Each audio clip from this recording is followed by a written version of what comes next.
Key international gatherings have been and gone, which include the G20, which was held in Brazil, and the COP29 UN climate talks held in Baku in Azerbaijan.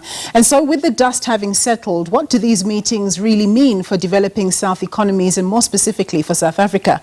The country is going to be busy with international obligations as it takes the G20 rotational presidential baton from Brazil, kicking off from the 1st of December. Well, to share some of his insights on these latest developments, I'm joined by Achim Steiner. He's the Under-Secretary General at the United Nations and Global Administrator at the UN Development Programme. Thank you so much for joining us, Achim. So developing South countries have been agitating in various international fora that there needs to be an overhauling in the way that the World Bank and the IMF support developing nations, given the fact that developed countries could only undertake to support developing countries to the tune of $300 billion per year by the year 2035 for climate change mitigation and adaptation, when they actually need a minimum of $1 trillion per annum. Do you think this issue has become even more urgent now? First of all, thank you for having me. And indeed, you are touching on a number of issues that I think comes to the tune of. I'm sorry, I have background audio from the studio also, but I hope you can hear me. The challenges that you are addressing right now in terms of both the but also the climate conference is indeed one where, on the one hand, there is a world that is finding itself in a financially very distressing situation, particularly for developing countries. And that's why the call that has come also through the G20 and the United Nations Secretary General as well, for the G20 to address itself to how we can mobilize financing for development, particularly dealing with the debt crisis as a short-term challenge, but more importantly, how to invest in each other in addressing energy transitions, poverty reduction, digitalization. For many citizens, perhaps in South Africa, the G20 may seem a long way away, but actually these 20 countries, of which South Africa is the only representative from the African continent, now with the African Union also present, represent 80% of our world economy. So whatever decisions can be taken there will fundamentally also influence South Africa's prospects as a national economy, as an exporting economy. And then we come to more specific issues, the co-investment around the climate change challenge. The conference in Baku was both, in a sense, another illustration of how vital it is that we have this framework convention and the Paris Agreement, because without that, we would not even be investing what we have now seen a new commitment to, the $300 billion with more private sector and other funding on top of it. But let's be clear, we are in a very difficult moment where science is telling us, and also essentially the forecasting of our future energy economies, that we must transition very rapidly. We cannot expect many of the developing nations to succeed in this transition if there is not a mobilization of finance. The World Bank, the IMF are one element of that international financing architecture. Private capital flows, grant financing, particularly for the poorer countries, all that ultimately adds up to either an ability to move forward or not. And South Africa certainly finds itself right at that crucible right now, partly because of its very strong energy economy history based on coal, but also its ability to pivot forward. Yes, indeed. So with the limited resources available, what's the advice to African countries around how to invest to ensure agricultural resilience, given the climate impacts we've already seen in the shape of floods and droughts, for example? Well, again, here we have a great challenge, because what you're referring to in the terminology of experts is often referred to as adaptation. How do we adapt our economies to a world in which climate change, and this is the harsh reality, has now become real. We're not talking about the future anymore. Anybody who reads a newspaper, watches the evening news across the globe, we are seeing the destruction that climate change is causing. Now, many countries, particularly on the African continent, now have to invest in protecting existing development assets, whether it's agriculture, protection from droughts or floods, or whether it is coastal infrastructure.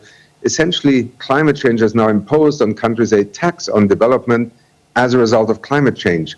How do we deal with that? I think part of that is where, again, the international community is trying to help countries, first of all, to invest in resilience. Many African nations now are already investing in adaptation, whether it's on food systems and food security, whether it's on infrastructure, whether it's on the adaptability also of health systems, for example. But without a co-investment, without also more financing from the international community, clearly Africa will struggle, because many African countries are highly indebted at the moment. That so-called fiscal space is very restricted. we need to recognize that countries that have contributed very little to the phenomenon that is now driving climate change is in fact something that also merits a investment from those countries that can now assist Africa to become more resilient. But again, you ask, what can African countries do? Well, certainly not only wait for others in a sense to step forward, because that would be surrendering to a, let's say, very hypocritical world right now. It is to take and make policy choices.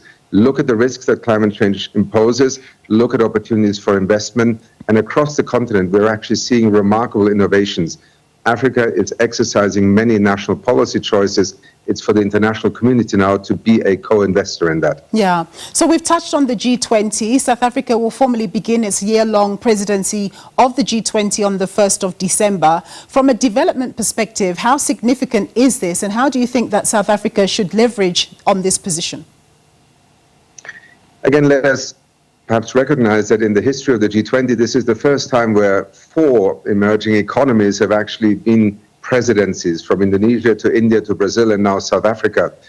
We all can see that the geopolitical arena is becoming more complicated. The global economic and financial outlook is complicated. South Africa's presidency follows Brazil's presidency.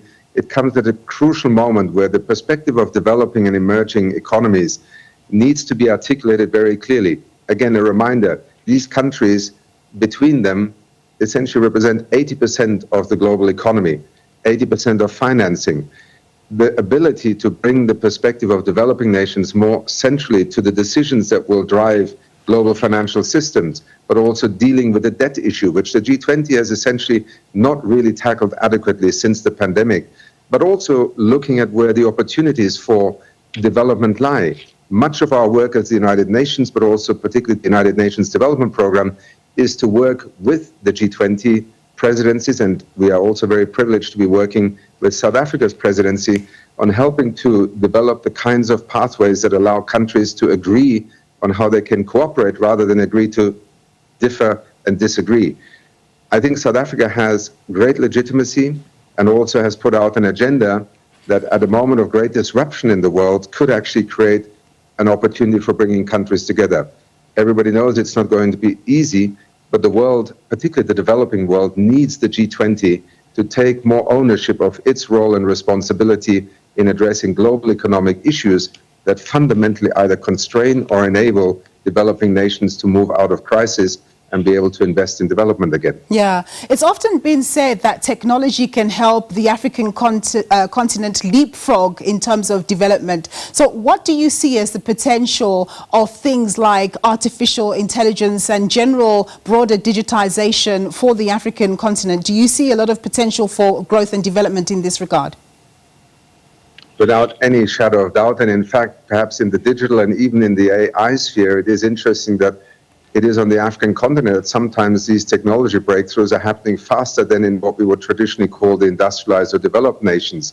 The challenge for Africa right now is twofold. One, rapidly mobilize public and private capital to be able to invest, first of all, in a digital public infrastructure. If people don't have access to the internet, to fast speed internet, and also the whole opportunity that comes with that connectivity, it is theoretical to talk about how economies can take advantage of this digital frontier. More importantly, Africa also needs to rapidly invest in skill and capacity development, starting with school leavers who need to be digitally literate because that is their path into this digital economy as an employment market, but also the public institutions. We need the regulators, we need public institutions across different sectors to be able to recognize the enormous potential that digital technology and ultimately artificial intelligence will represent to development. And we are speaking at a moment when UNDP has brought its entire global leadership team together here in Johannesburg. And this morning we had also experts and ministers from the digital frontier of Africa addressing us. The innovation that is now happening on the continent from the startup economies that are already creating the so-called unicorns, the billion-dollar companies, success stories, are happening alongside also an enormous opportunity, for example, for the agricultural economy to benefit from digital connectivity to markets, weather reports, risk management tools. I think in a nutshell, the technology frontier both on digital AI and let us not forget on renewable energy. Africa is still a highly energy and electricity constrained continent. 600 million people, cannot wait until the last mile grids reach them. We need to take advantage of the enormous opportunity that renewables, including off-grid renewables, represent as a stepping stone towards a continent powered by 21st century electricity sources. It is often the single most important variable in changing the trajectory of a country's development.